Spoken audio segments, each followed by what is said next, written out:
আচ্ছা, আগের ক্লাসে আমরা ফ্লোচার্ট করেছিলাম।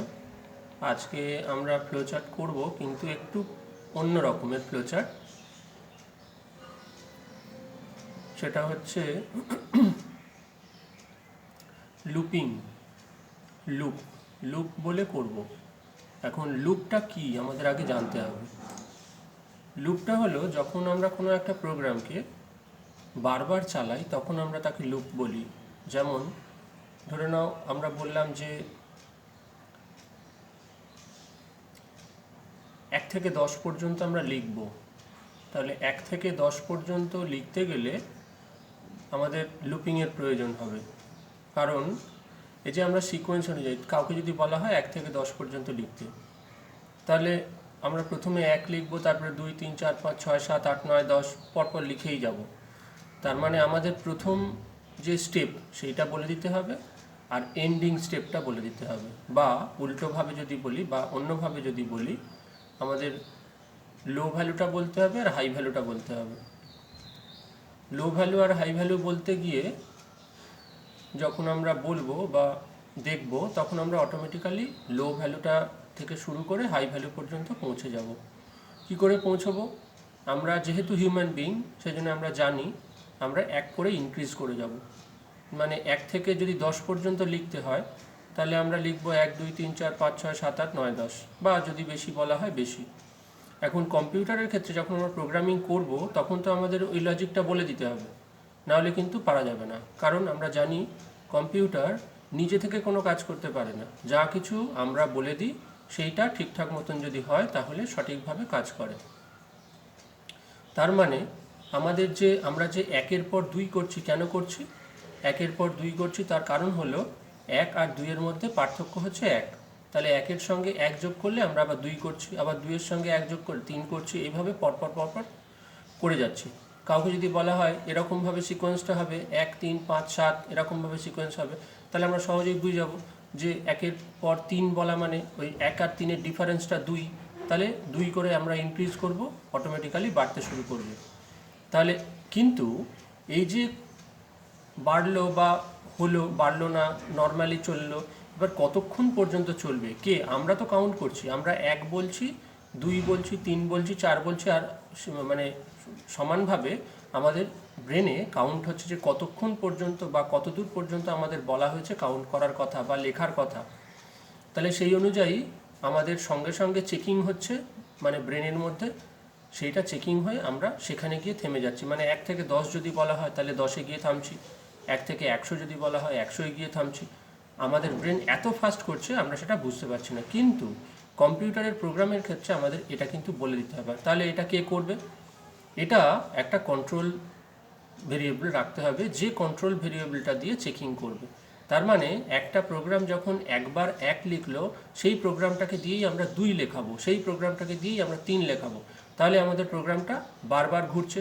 তাহলে সেই কারণেই বলা হচ্ছে লুপ হলো একটা সিকোয়েন্স, যে সিকোয়েন্সটা একটা নির্দেশ অনুযায়ী চলতে থাকবে এবং একটা সার্টেন কন্ডিশনে গিয়ে সেটা থামবে। যদি আমরা এই ক্ষেত্রে এখানে বলি, তাহলে যদি লেখো কেউ লিখতে পারো, loop is a sequence of instructions. Loop is a sequence of instructions that repeatedly work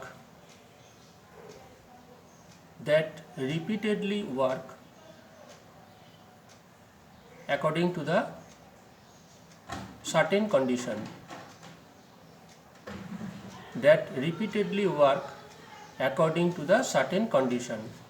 তাহলে a loop is a sequence of instructions that repeatedly work according to a certain condition বা to the certain condition. তাহলে loop হলো একটা নির্দেশের সমষ্টি, যে নির্দেশের সমষ্টির সাহায্যে কোনো একটা সার্টেন কাজ করছে এবং সেটা একটা সার্টেন কন্ডিশন পর্যন্ত, তারপরে আর কোনো কাজ করছে না। তাহলে এটাকেই আমরা লুপ বলবো। এখন বইয়েতে এসো, এবার বইয়েতে যে প্রবলেমটা প্রথমেই দিয়েছে সেটা হলো draw A flowchart to find the some of first 50 natural numbers. প্রথম 50টা নম্বরের সাম করতে হবে, মানে যোগ করতে হবে। তার মানে প্রথম 50টা নম্বর লিখতে হবে, তারপরে তার যোগফলটা করতে হবে। এটা 50টা না করে 10টা করেও দেখতে পারো, তাহলে সুবিধে হবে। তাহলে আসি আমরা প্রথমে, তাহলে এখানে কটা ভেরিয়েবল লাগবে? এখানে আমাদের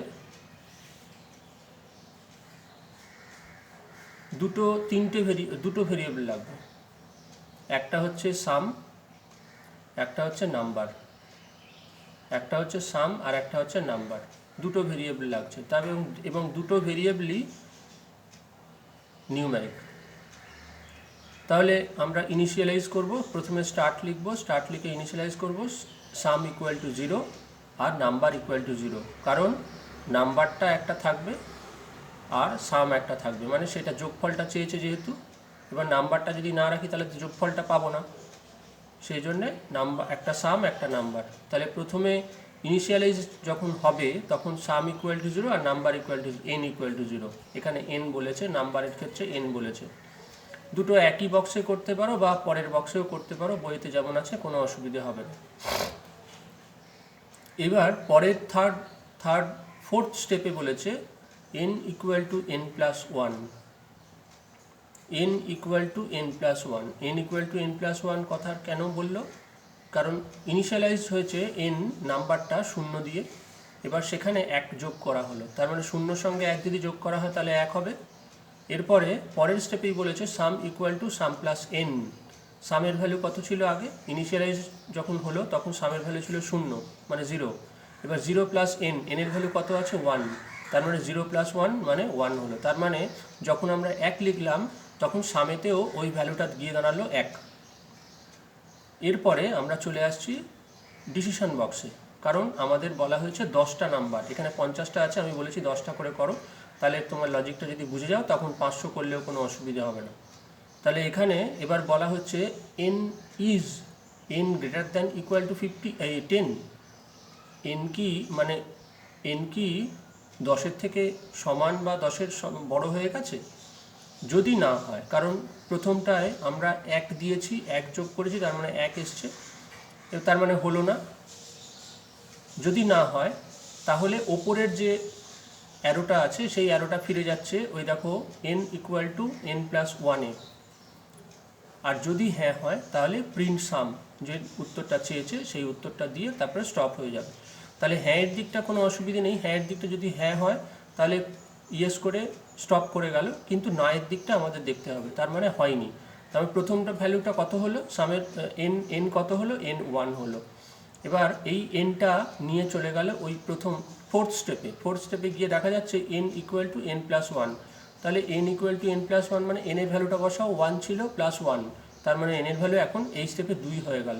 আর sum equal to sum plus n, সামের ভ্যালু কত ছিল? সামের ভ্যালু 1 ছিল, আর ওইখানে n এর ভ্যালু 2 হলো।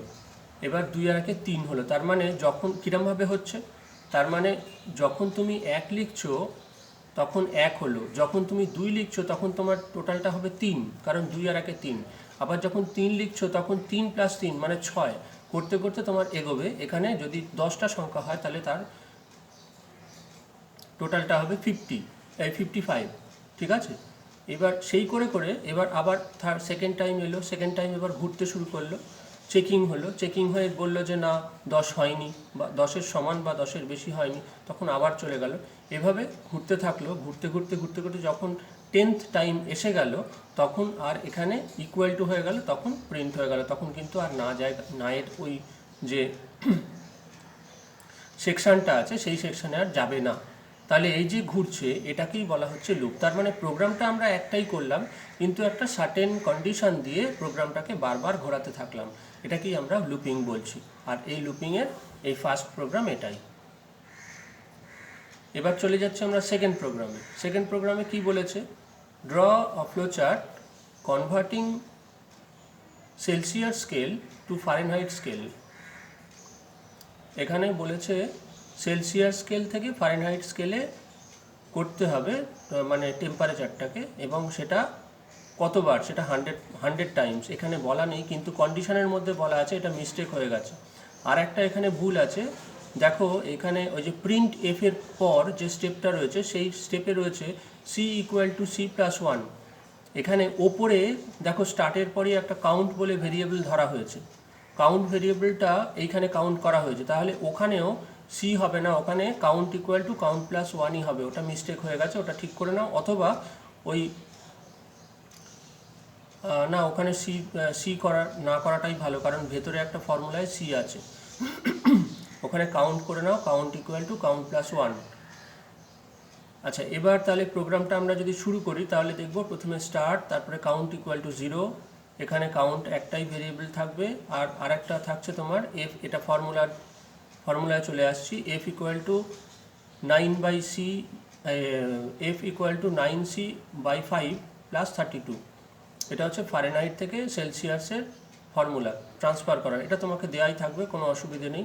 এরপরে প্রিন্ট এফ, এখানে অ্যাসাইন করে দেওয়া হলো, এখানে সি এর ভ্যালুটা নেই, সি এর ভ্যালুটা তোমাকে বসাতে হবে, সি এর ভ্যালুটা নেই, সি এর ভ্যালুটা বসাতে হবে। এখানে সি এর ভ্যালুটা বসিয়ে দিলেই এফটা বেরিয়ে যাবে, তবে তোমার এফটা আসবে, নাহলে 9c, ওখানে সি এর ভ্যালু নেই, সেই জন্য ওখানে আরেকটা নিতে হবে, সি ইকুয়াল টু কত, তাহলে ওটা এন্টার করতে হবে বা ইনপুট নিতে হবে, নিয়ে প্রিন্ট এফ হয়ে গেল। মানে প্রিন্ট এফ মানে ফারেনহাইটের যে ট্রান্সফার হলো সেই ফারেনহাইটের ট্রান্সফারটা তোমাকে বলে দেবে কত হলো। এরপরে C equal to C plus one, C equal to C plus one, এইখানেই বললাম count equal to count plus one করতে, কারণ ওখানে ওপরে কাউন্ট ভেরিয়েবল আমরা ইনিশিয়ালাইজ করেছি।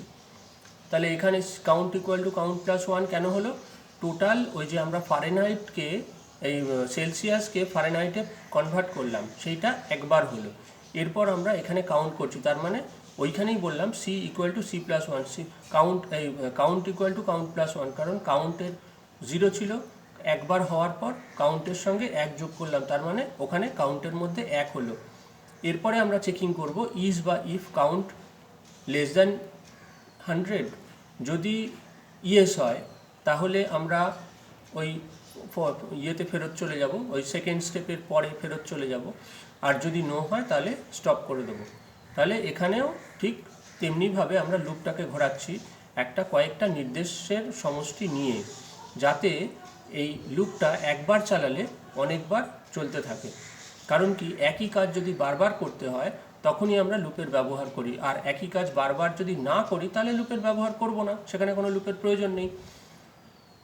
এবং যদি কোনো একটা কাজ করতে হয় তাহলে একটা প্রোগ্রাম চালানো হলো, চালানোর পর সেম কাজটা করতে আবার কি ওই প্রোগ্রামটা চালাবো, তাহলে সবাইকে, যে কোনো একজনকে ওই কম্পিউটারের সামনে বসেই থাকতে হবে, নাহলে তো কম্পিউটার চালানো যাবে না বা আউটপুট পাওয়া যাবে না। তাই এখানে লুপিং সিস্টেম, তাহলে এটা সেকেন্ড লুপিংটা হলো। এরপর আমরা চলে আসছি থার্ড যে লুপিং সিস্টেমের আছে, সেটা হলো অড আর ইভেন নাম্বার। অড নাম্বার আর ইভেন নাম্বার, আমরা জানি অড নাম্বার আর ইভেন নাম্বার। ইভেন নাম্বার হচ্ছে যেগুলো তোমার 2, 4, 6, 8, 10, 12 এরকম, আর অড নাম্বার হচ্ছে যেগুলো 1, 3, 5, 7 এইগুলো, মানে যে সংখ্যাগুলোকে 2 দিয়ে ভাগ করলে 0 হয় সেগুলোকে আমরা অড নাম্বার বলছি, না সেগুলোকে আমরা ইভেন নাম্বার বলছি। যেগুলোকে ভাগ করলে 0 হচ্ছে না, মানে ভাগশেষ থেকে যাচ্ছে, সেগুলোকে আমরা অড নাম্বার বলছি। তাহলে এখানে আমরা প্রথমে দেখব যে স্টার্ট করলাম, স্টার্ট করে ইনপুট নাম্বার, তার মানে এখানে ইনিশিয়ালাইজ করা নেই, এখানে নাম্বার ইকুয়াল টু 0 প্রথমে করে নেবো, তারপরে ইনপুট নাম্বার করব, মানে ওখানে একটা স্টেপ বাড়বে স্টার্টের পরে। নাম্বার ইনপুট করার পর এবার আমাদের লজিকটা কি হবে, ওই নাম্বারটাকে ভাগ করতে হবে 2 দিয়ে, তাহলে ইজ বা ইফ দিয়ে আমরা বললাম, বলে ওই ভাগের সাইন হচ্ছে এখানে %2 ইকুয়াল টু 0, যদি হয় তাহলে আমরা বলবো যে ইভেন নাম্বার, আর যদি না হয় তাহলে বলবো অড নাম্বার। সহজ জিনিস, কোনো অসুবিধে নেই। তাহলে এখানে শুধুমাত্র আমাদের লজিকটা বলে দিলেই হয়ে যাবে, আর ইনপুট নাম্বারগুলো ঠিক মতন দিতে হবে। এখানে কিন্তু প্রোগ্রামটা, যদিও এটা আমাদের লুপের পরে দেওয়া আছে তাই মনে হবে লুপ, কিন্তু এটা লুপ নয়, এটা হচ্ছে নর্মাল প্রোগ্রাম এটা একবার চলে আর চলবে না। যদি লুপিং করতে হয় তাহলে এর কাউন্টার বাড়াতে হবে বা প্রোগ্রামটার লজিকটা আরও বাড়াতে হবে কাউন্টার ভেরিয়েবল দিয়ে।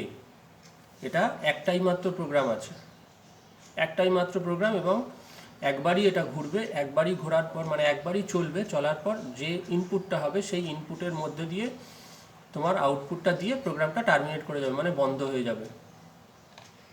এরপরে আরেকটা লুপিংয়ের প্রোগ্রাম আছে, যেটা হচ্ছে একটু লুপিংটা বুঝে নাও, পরের ক্লাসে আমরা এটা আলোচনা করে দেবো।